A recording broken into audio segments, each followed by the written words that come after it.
Hello అండి అందరికీ. Welcome back to another mini vlog. ఇది నిన్నటి మినీ వ్లాగ్. నిన్న మా జోసు వాళ్ళు అమ్మ వాళ్ళ ఇంటికెళ్తే నాన్న ఈ బంతి మొక్కలైతే ఇచ్చారు. మాకు పక్కన వంకాయ మొక్కలున్నాయి కదా! సేమ్ ఆ ప్లేస్‌లోనే చెట్లు కొట్టేసి వేద్దాం అనుకున్నాము. కానీ అక్కడక్కడ చిన్న చిన్న వంకాయలున్నాయి. చూస్తే ప్రాణం ఒప్పలేదు. కొట్టాలనిపించలేదు చెట్లని. ఈ చెట్లకి వంకాయలైతే చాలా కాసాయి. ఈ మధ్య సరిగ్గా సదుపాయం లేక ఈ తిప్పతీగ ఆకులవి ఉంటాయి కదా! తీగలయి ఫుల్‌గా అల్లేసాయి. అక్కడక్కడ ఉన్న వంకాయలైతే విత్తనాల కోసమైతే ఉంచాము. చూద్దాము ఏం జరుగుతదో. అయితే ఇక్కడున్న మట్టంతా కూడా ఫుల్‌గా పొడిగా అయిపోయింది. దానికి మళ్ళీ ఒక రోజంతా ఫుల్‌గా వాటర్ వేసి నానబెడదాం అనుకున్నాము.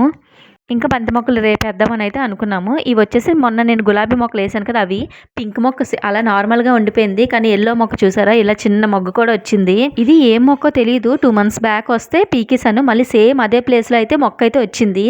ఒక 10 ఇయర్స్ బ్యాక్ అయితే ఆ ప్లేస్‌లో అయితే పారిజాతం చెట్టు అయితే ఉండేది. ఒకవేళ దాని వేర్లు ఏమైనా వచ్చాయేమోనని ఒకసారి మీరు చూసి నాకు చెప్పండి. ఇది పారిజాతం చెట్టో కాదో?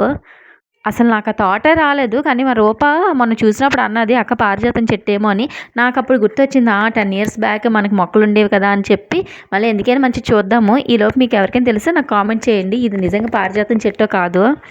ఇంకా మొక్కలనైతే వాటర్ వేసి ఉంచాము. అలా చెంబులో పెట్టి అందులో వాటర్ వేసి ఉంచాము. ఈ మొక్కొచ్చేసి ఈ మొక్కలొచ్చేసి కైవల్య, నువ్వు నా వీడియోస్ చూస్తావని నాకు తెలుసు. చూసావా నువ్వు ఇచ్చిన మొక్కలు? వీటికొచ్చేసి రెడ్ కలర్ పువ్వులు కాస్తున్నాయి.